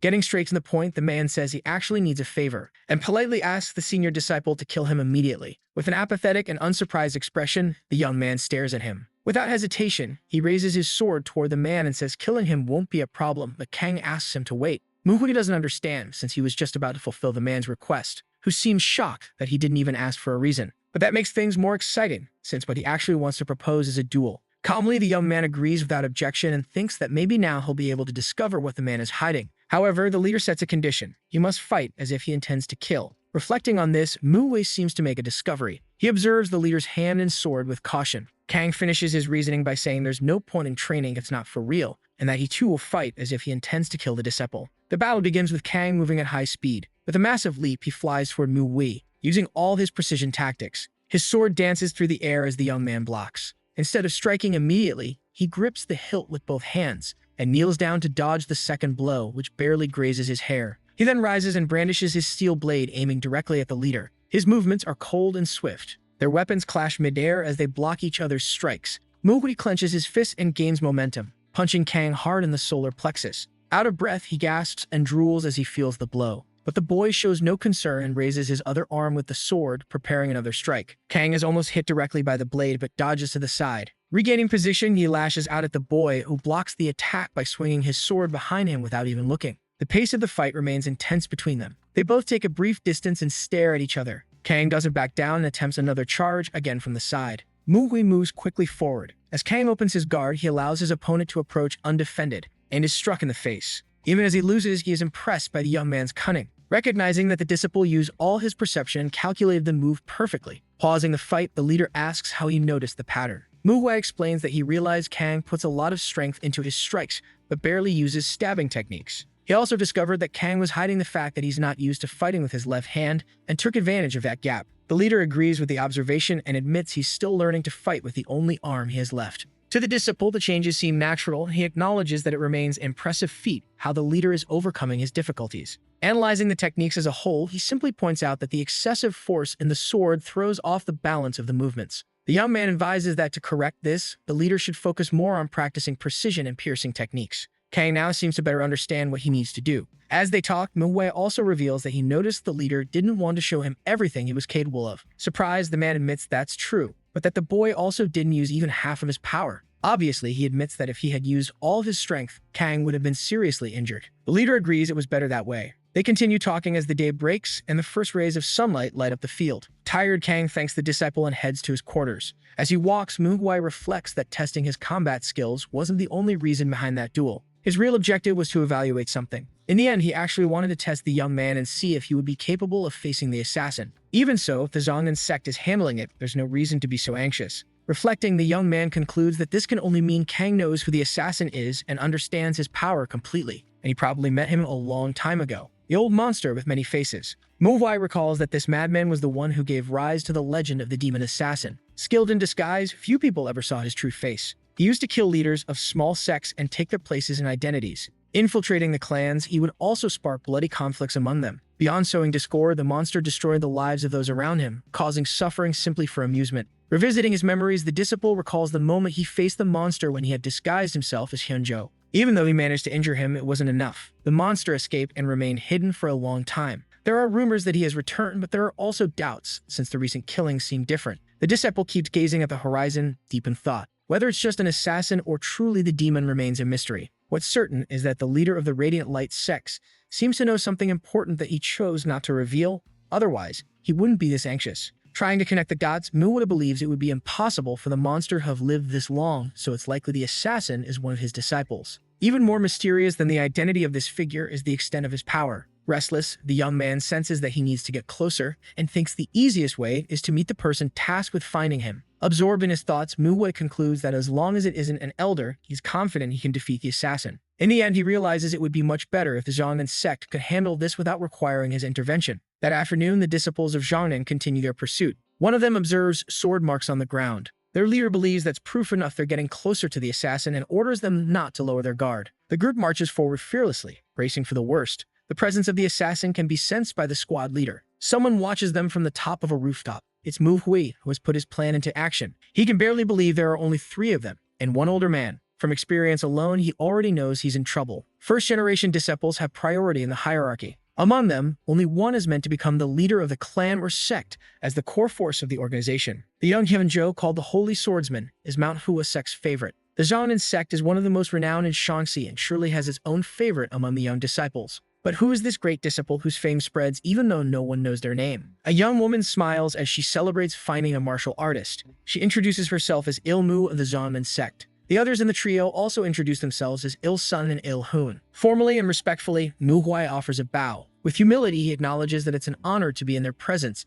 even though he holds a lower position. Kang is also present in the room and calls everyone to a meeting, explaining that this encounter wasn't originally in his plans. Ilmu explains that they were talking about the assassin, and that the leader thought it best to wait for Manhwa's presence, as he wanted to ask for some extra help. Without delay, Ilmu continues explaining that, in fact, there were 5 assassins on the loose, but 2 have been killed. The leader speaks with concern, saying they disguised themselves and split up, making the hunt increasingly difficult. The only thing that has helped is a substance created by the sect leader, which allows the disciples to track the assassin by scent. Even so, it doesn't solve the problem, as they detected the smell of strawberry juice but are unable to pinpoint its exact source. Kang seems shocked to realize that the clan was led to that location. The disciple confirms that there is at least one assassin in the vicinity of the Radiant Light sect grounds, and although she can't determine exactly who it is, she will need their help to try to find out. The leader offers his support, and first, they must be able to identify the imposter. Il-sun reveals that during their investigations, they noticed that at every crime scene there are empty bottles of alcohol, leading them to believe that the assassin is a heavy drinker. For the young disciple of Manhwa, the fact that they don't worry about leaving traces proves their arrogance. So the plan is to throw a party with lots of alcohol. If the culprit is that arrogant, it's likely he'll react to such provocation. And of course, gathering many people in one place could serve as bait. Ilmu pulls something from inside her garment. It's a sleep gas capsule that will put everyone to sleep instantly. Once they identify the assassin, they'll simply make everyone fall asleep to isolate and handle the target. Kang agrees with everything and says they should immediately begin executing the strategy. Determined, he declares that he will throw a big party that night. Night falls in Lushan, and the full moon shines in the dark sky. Jars of soju and mokoli are set on the tables. A huge roasted chicken decorates the dinner table. Kang leads a toast in honor of the disciples of Manhwa and Xiongnan. Everyone raises their cups enthusiastically, downing big gulps of the alcoholic drink. Someone shouts for another bottle. Manhwa looks at the feast laid out before him, filled with food. Mouth-watering with hunger, he concludes that with a party like this, no one would dare not show up. Then he regains control, thinking it's best not to give in to his desires so they don't suspect he's the culprit. But his friend is drinking like crazy too. Unable to join the fun, he watches with a hint of envy. Noticing the other table, where the young first-generation disciples are gathered, the warrior notices him watching. Discreetly, she smiles at him kindly. Manhwa doesn't return the gesture, too preoccupied with the thought that they must not suspect his group either. He also can't stand Jumin's habit of constantly touching his nose. His peripheral vision catches a movement from the leader, suddenly standing up from his seat. He then excuses himself from the party, saying he needs to rest for training. No one seems to understand why he's leaving. Ilmu gives the signal for them to begin the search for the assassin. Someone fills a cup with mokoli. 2 suspects are drinking excessively. A third also fills a cup with soju, shoving it all in one gulp without even stopping to breathe. The sleep gas is released by the disciples and people begin to collapse. Only the warriors remain awake and alert, but no one gets up. This means that either the assassin isn't there or he figured out the plan and is pretending to sleep with the others. Manhwa exchanges glances with Il-sun, and they come to an unexpected conclusion. The assassin can only be the leader of the Radiant Light sect. Ilmu points out that she will stand guard since they can't determine whether there's only one assassin on the premises or more. The hall falls into complete silence, and the three of them go off in search of the leader while Muhui asks Ilmu to take care of his disciples. She remains seated, observing. Someone opens a crack in the door of the sect leader's room. Impatient, the man paces back and forth and asks if they've already discovered who the infiltrator is. His expression and gaze shift slightly as he senses something is wrong. After all, the young disciples are simply standing there ready to attack. Accusing him of being the assassin, the three demand that the leader reveal himself and surrender. Kang continues to stare at them seriously. Muwei threatens him and asks if he still intends to deny it. Il-sun and Il-hun prepare to face the leader. Suddenly, a sword pierces through Il-hun's body. His blood gushes across the room, staining his friend's skin. The leader makes a swift move and lunges toward the young Il-sun, kicking him out the window with a swift blow. Muwei also gives a hard kick to Il-hun's body. The two watch as they fall into the field below. The young disciple from Mount Hua already suspected they were the assassins, especially after they claimed they could smell the demon. Even wounded, they didn't die. With red eyes, the two assassins rise to their feet. Muhui and Kang rush to the courtyard. Il-sun asks if Il-hun is okay after that injury. Bleeding, the assassin tries to recover, unaware that Muhui intends to test his martial arts on him. Kang says the disciple was right, that they were indeed the culprits and there's still one more. But the young man had planned everything and set a trap for Ilmu with the others. She watches everyone fall asleep, before attacking in her craving for bodies. Like a true demon, she extends her claws toward Muhua, but she notices sudden movement. Muchiol charges at her with his large sword, blasting her away with the force of the impact. Ilmu is thrown out the window in a jolt but lands on her feet. Surprised, she can't understand how they didn't fall asleep from the gas. Mumu curses Ilmu, calling her a coward for planning something so outrageous. The assassin watches as they all remove cloths from their noses. Quickly, she realizes they were clever and planned everything so well she didn't even notice. Still, in the face of her power, Ilmu mocks the trio and asks if they really intend to fight her. According to her assessment, it will be easy and boring to defeat them all, and so she offers a proposal to the group. Ilmu suggests they leave Muhua to her and run far away. Her red eyes burn with a terrifying glow. Meanwhile, in the courtyard, Kang charges straight at Il-sun, blocking one of his strikes with his only arm. The demon finds the move far too obvious, but Kang retaliates with a powerful kick to the stomach. The assassin is furious from the hit. The leader's sword slices through the air toward the enemy, with swift movements that throw Il-sun off. The sect leader doesn't hesitate before cutting off the demon's right arm. As blood sprays everywhere, the assassin attacks Kang ferociously, scratching his face with his claws. Il-hun is in attack stance. He launches his claws at Mu Huai, but the young man slices them off with a single quick sword stroke. Weakened, the demon is then punched hard in the stomach by the disciple. The demon stumbles backward. His eyes boil with hatred as he stares at his opponent. Unfazed, the young disciple doesn't stop and delivers another punch to the assassin. Il-hun is pushed back but regains momentum and charges toward Mu Huai at high speed. But suddenly he loses strength and drops to his knees, overcome by an incredibly intense pain from within. The senior disciple observes the situation and says the assassin is even weaker than he expected. Facial mimicry and bone contraction techniques are what allow them to change their appearance, and that only works when they look directly into the victim's eyes. Muhui concludes that they cross paths with the disciples of Zhongnan and wants to know who is behind them. Admitting that the young man is correct in his assessment, the demon reveals that two of them were killed during the encounter, but that they defeated the disciples. But Muhui doesn't believe that version of the story because the assassins have no real skill and are no match for the disciples. Il-hun simply calls him arrogant, finally revealing the sword in his possession, leaving the young man stunned as he sees the weapon, a symbol of the sect forged by great blacksmiths. However, upon closer inspection, he realizes it's a replica. Meanwhile, the demon explains that not just anyone is capable of crafting a sword like that, and even replicating one is a major feat, confirming that this is indeed a sword from the Zhongnan sect. Even so, the senior disciple has doubts and questions how they gained access to such a weapon, and whether they really killed the group's members. The assassin realizes that Muhui still doesn't believe their story. Then he asks slyly if the young man is on the same level as his fellow disciples. At that moment, Muhui is left stunned, and Il-hun explains that even the demon assassins have different levels of ability. He cites, for example, their leader, who is incredibly strong, even for the master who trained them, finally revealing that she killed all the disciples of the Zhongnan sect. In a fit of rage, Muhui ends up injuring himself badly with a sword. Il-sun screams upon seeing his friend die. Kang doesn't understand why the young man rushed to destroy the demon so quickly. The head rolls across the courtyard like a soccer ball. The leader of the Radiant Light sect can barely believe the technique the young man just used. But before he can say anything, Muhui runs off in desperation, racing against time as fast as he can, regretful for wasting so much time testing his martial arts instead of helping his group. He knows he has to hurry to prevent the worst, because his disciples are in danger. The large sword is stained red. Muhua, Muchiol, and Ju-min are nearly dead, and the assassin is carrying their bodies. With a demonic gaze, she says that two of them might still leave alive. The three of them look at the girl. Manhwa says she'll go first since the assassin seemed to like her so much. She prepares for the attack and charges straight at the young woman, but she is easily able to defend herself. With absurd strength, she throws Manhwa back. Suddenly, another group member goes toward her. Descending from above, he lands right in front of her. He grabs his sword to strike, but as he attacks, the girl ducks and avoids the blow. Now it's her turn to fight. Using her sword, she manages to wound the young man, who is sent flying backward. Suddenly, someone calls her name. She stops, trying to understand where the voice is coming from. Her eyes are red with fury.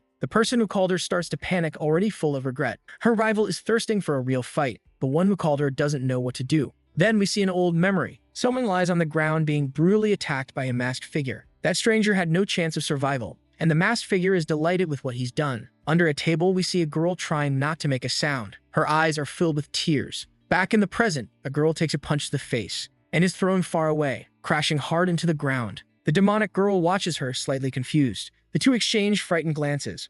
Manhwa decides to go all in once again, charging at her rival, but her enemy manages to grab the sword and attempts another strike. Manhwa doesn't know how to react and ends up getting struck in the stomach. It hurts her deeply. Her rival grabs her by the hair. Now, another group member tries to strike her, charging at her with all his might. The young man grabs his sword with determination and points it at the enemy. But his rival is even faster, and her blow wounds him badly. His companion is horrified by what she sees. She can't believe this is really happening. Suddenly, her younger self appears beside her, pleading for her not to take the risk. The little girl says nothing can defeat that monster. To her, the only option is to run. Even if they try, they won't succeed in defeating her. She says that's the reason she's ignored so many things in life. She never trained enough, only focused on survival. And that same thing happened before. She doesn't have that much courage anymore. Now, instead of fighting, she'll have to make a different decision. But suddenly, Muchiel appears. Even injured, he hasn't given up. He says that person is even stronger than their senior disciple. He tells Mujin to leave and call for backup because he'll hold out as long as he can. Their opponent finds him stubborn for still trying. The girl thinks that running might be the only logical choice at that moment,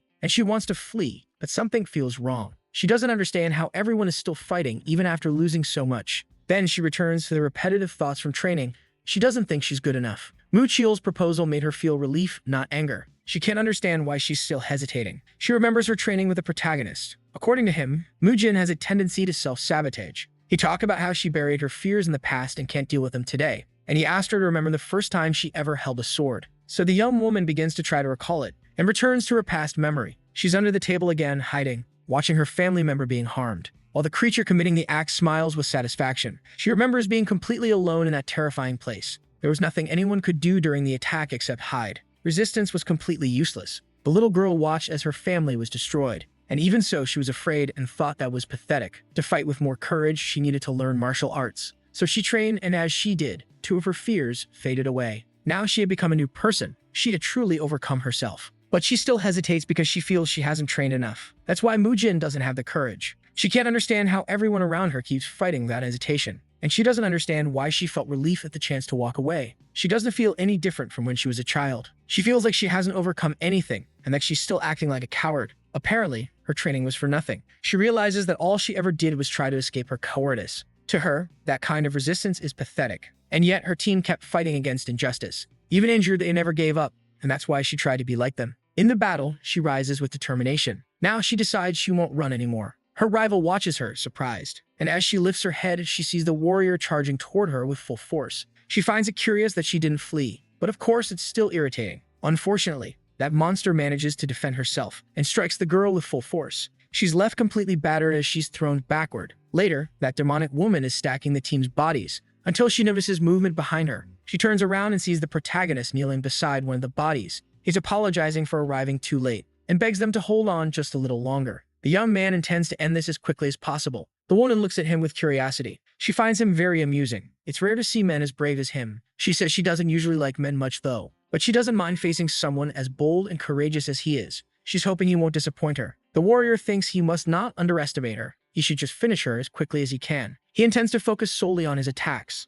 and the first technique he uses is the dream sword technique. The woman is sent flying backward. She even gets hurt from the blow. She gets excited, realizing that he's not only bold, but also skilled. The warrior charges at her with everything he has, using his sword to strike her. At that moment, she realizes she's completely screwed. Suddenly, he uses the falling blossom palm and continues attacking her relentlessly. The woman closes her palms together to use her ability. And just as the young man is about to strike with his sword, she manages to stop him. Then she hurls the warrior far away from there. He's surprised by the sudden attack. The woman rises and watches him. Then she crouches in a sinister stance. The young man keeps holding his sword with determination. The monster is enjoying the game, but the young man only wants to end it. Now the battle becomes even more dangerous and intense. Both are giving everything they've got, but the swordsman continues to hold his ground. He counters with determination and keeps a close eye on his rival's moves. The woman is pushed back hard but manages to block a stronger blow. Then she punches the protagonist. He stumbles backward, badly hurt. He glances sideways at the woman, calculating his next move. With resolve, he grabs his weapon and attacks her, and the strike is so intense that the woman is thrown far back. The young man follows her, and the fight continues. From above, a warrior watches the scene unfold. Now he sees where Mugwe has been during all this time. He feels he shouldn't try to help in his current state. What he needs to do is try to help the other disciples of Manhwa. In the fight, the enemy now uses a different technique. That technique sends beams of light toward the protagonist. Both are deep in the forest, fighting with determination. The swordsman keeps using powerful techniques,